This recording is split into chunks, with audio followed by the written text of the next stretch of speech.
All right, good morning. On my way into the office, and let's talk today. Let's talk about um, the $1 rule. I don't know why it's been all over my Facebook. I mean, I'm getting inundated with this $1 rule thing. God, this camera mount's horrible. Um, Also, let's talk about minerals since mineral season is right around the corner. So let's go. Let's go right in.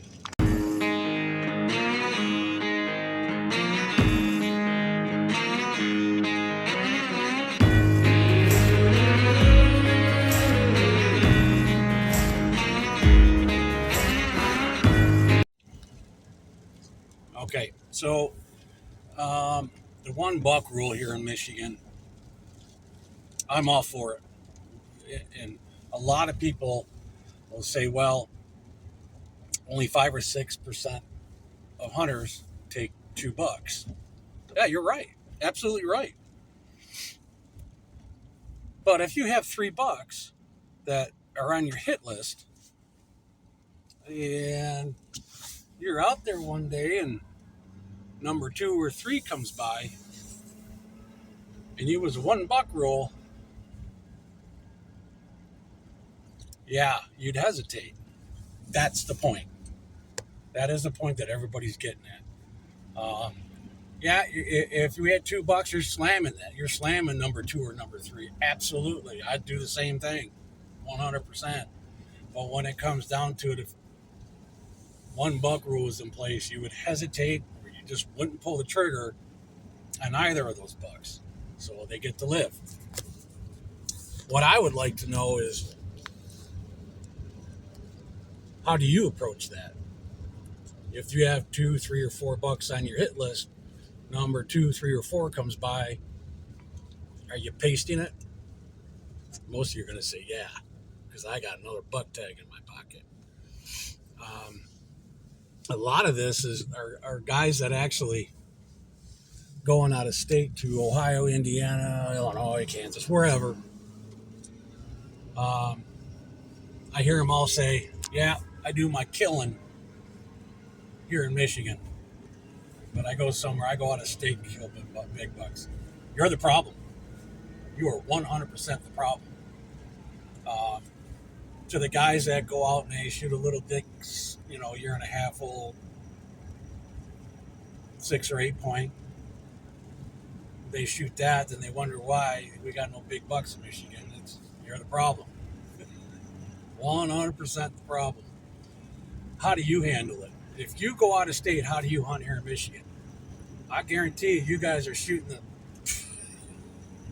first buck that walks by. There's no doubt about it. It's the first buck that's legal that's walking by, you're going to say, I just want to put meat in the freezer. Hey, that's cool, man. It's your hunt. You do what you want. But don't complain. There's way too many guys out there complaining, and obviously a lot of them are part of the problem. So how about this? You got a nice 140, 150 inch buck that you're after. He's your number 1 on the hit list. In that same spot, you have maybe a couple 120s that are a very respectable buck. I don't care where you look at, where you're at. 120, 125 inch buck is a nice buck. One of those smaller ones come by in that same spot as your number 1. What do? Now, you could have an hour and a half, 2 hours of daylight left. You're probably thinking, should I take them? Should I mess up my spot? Or should I just wait? So I know a lot of guys would just wait. 100%. They would wait. Because, man, you spray butter on an area, that number 1's probably going to go bye-bye. And then what? So, what would you do? Type it down below. And this is more or less for the beginners. The young dudes. maybe a dudette or so, starting their hunting. What do they do? Hey, I know a lot of you guys out there have been hunting for years. I can tell by the responses. There's a lot of ethical hunters out there. I can tell by their responses. They put a lot of thought into how they respond, which I do appreciate. Um, should there be a $1 rule in Michigan? In my eyes, 100%. Back in 1991 or 92 was we were allowed to shoot $3. I think that was at the height of our population, and they really wanted some deer gone. Yeah, I was probably in my early 30s. Kind of telling my age there. But I shot the last week in November. I shot a 7-point. I went up to northern Michigan at that time during gun season. I shot an 8-point. Came home. Like a few days later, I went out and I shot a really nice 9-point. 9-point wasn't big. He wasn't tall. But he had some serious mass. At that time, I was still young and I didn't know what the consequences were going to be. There were some consequences. Because 2 of those bucks I shot on the same piece of property. It's kind of like shooting too many doe, and all of a sudden, man, you're not seeing any deer. Yeah, well, there's consequences. So, to you young ones out there, do you want to shoot a buck that's legal? That's all up to you. Have at it. Have at it. But if you really want to challenge yourself, go for something more mature. It's really not too difficult to go out there and shoot a 1.5 year, 2.5-year-old deer. It really isn't. Throw down a bait pile and they come in. It's really not that difficult. All right, so down below, just type in whether you're for the $1 rule or not. I do believe that if we went to a $1 rule within 2 to 3 years, you would see a tremendous change in our deer herd. Tremendous change. It would be huge. All right, let's start talking about minerals. Should you or shouldn't you use minerals? Well, this is completely up to you. I know a lot of guys that buy my minerals. They just buy them for an attractant. And being in the business, I tell people, hey, if you're just buying it as attractive for just for hunt season, it's cheaper for you to go buy a bag of salt and mix Kool-Aid in it. It's honest. Minerals are, it's like a 4 to 5 year program. You have to want to be diligent on this. It's nothing like throwing out corn or, come on, get out of my way. Corn and sugar beets just for hunting season. If you own a piece of property, it mostly benefits you that way. I mostly hunt state land, and I have seen what it has done to the deer in my area over a period of time. So putting minerals out, you have to stay on it.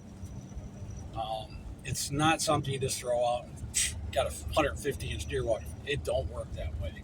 It really does take about 4 to 5 years to do it. It's just not an overnight thing. Does it help? Shit, yeah, it helps. 100%. If you really,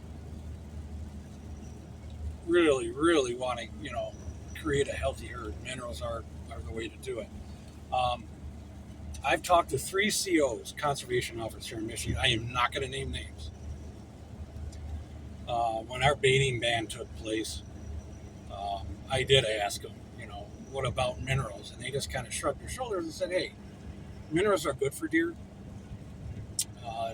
It does help fight off EHD, CWD, and other diseases they may get. I don't think that if they saw you putting minerals out, I just don't think you're going to get that ticket. Um, it is 100% good for your deer. Does it help putting them out in September, October? Nope, not one bit. I mean, they may hit it, um, but at that time they're looking for something. I know here in northern Michigan, they're looking for something more hardy uh, than salt products. Um, I've said it 1,197 times. If you're gonna use minerals, stay diligent on it. Keep putting them out. Just keep putting them out. Um, is it expensive? It really depends. Depends on how many spots you have, really. Are there differences in minerals? Hell yeah. Oh yeah. So let's say it this way. Chevrolet, let's just say General Motors, they make different types of cars, different grades of cars. Um, their cheapest, obviously, being their Malibu. The nicest is their Cadillac Escalade. Um, and the same thing does go with minerals. When you're talking about the phosphorus, you're talking about the zinc, the copper, and everything that goes in that. There are different grades of that. Now, just because somebody is out there advertising, $1 a pound or something, and that's cheap, it doesn't mean it's a good mineral. Um, am I a believer in a lot of salt in a mineral? Kind of, because that's exactly what they're coming for. They have no idea you have minerals out there to help them. They just know there's freaking salt there, and that's where they're going to. So next time you put out minerals, I don't like putting anything out less than 50% salt, because the guy next to you may have some other brand out there that's 70% salt, and guess where they're going? Yeah, they're trained to go there, and that's where they're going to go because there's a lot of salt. So next time you want to put salt out, just make sure. If I were you, I would try a couple of different blends out there. Get 2 or 3 different bags of types of minerals, put them out in the same spot in piles, see which one gets ate up first, and that'll tell you which one they like the best. Um, just because it says it's a mineral does not mean it's a good quality mineral. Um, I know there's some big names out there in the mineral business. Um, this guy behind me is tailgating me, so I gave him a brake check. um, Anywho, yeah, that'll be it. Just make sure that the type of minerals you guys are using are a good quality mineral. So your neighbor's out there on his 40 acres, and he's using a product that has 65, 70% salt, and you're there with something with 30% salt in the powdered mixture, because that's what happens. There's a filler in there that makes it powdery. Your neighbor who is using something with that high amount of salt is seeing all the deer. And you're like, well, this is better for the deer. Well, just because the package says it contains 30% salt, I'll guarantee you they ain't coming. They're going to be at your neighbors because they like the salt. They're going there 4 or 5 times a week, coming to your place once or twice a week. Who's going to see all the deer? Not you. Not you. It's the guy that's running that high salt content. So you got these other companies out there. Oh, it's got 70% salt. You don't want to use that stuff. Well, guess what? Guess who's going to see the deer? Ain't going to be you. Anyways, guys, have a good one. We'll see you later.